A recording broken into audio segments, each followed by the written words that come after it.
शहीद मेजर अनुज सूद की पत्नी को 3 साल बाद भी महाराष्ट्र ने नहीं दी राहत। बॉम्बे हाई कोर्ट ने लगाई फटकार।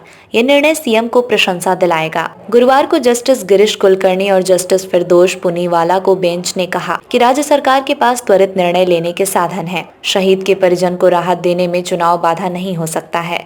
बेंच ने फिलहाल सरकार को इस मामले में निर्णय लेने के लिए 10 अप्रैल तक का समय दिया है। बेंच ने कहा कि सरकार की ओर से इस मामले में बड़े दिल से निर्णय लिया जाए। ये निर्णय मुख्यमंत्री को प्रशंसा दिलाएगा। 15 साल महाराष्ट्र में न रहने के चलते राहत अटकी।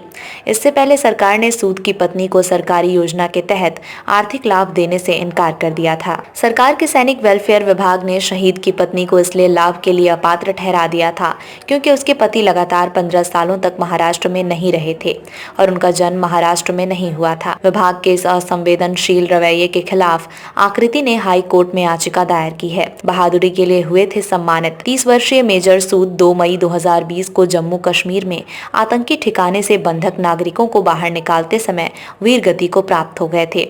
सूद की इस अभूतपूर्व बहादुरी के लिए उन्होंने राष्ट्रपति ने शौर्य चक्र से सम्मानित किया गया था।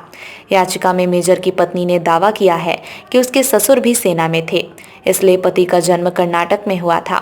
उनका पुणे में घर है। देश के लिए बलिदान देने वाले उसके पति पुणे में सेटल होना चाहते थे। बॉम्बे हाईकोर्ट ने शहीद मेजर की पत्नी को राहत देने को लेकर निर्णय में देरी पर नाराजगी जाहिर की है।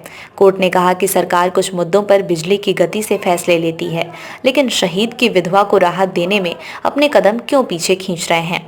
इतने महत्वपूर्ण विषय पर निर्णय लेने में देरी स्वीकार्य नहीं है। फैसले में विलंब से सरकार की बदनामी होगी। सरकार के पास तेजी से निर्णय लेने की क्षमता है।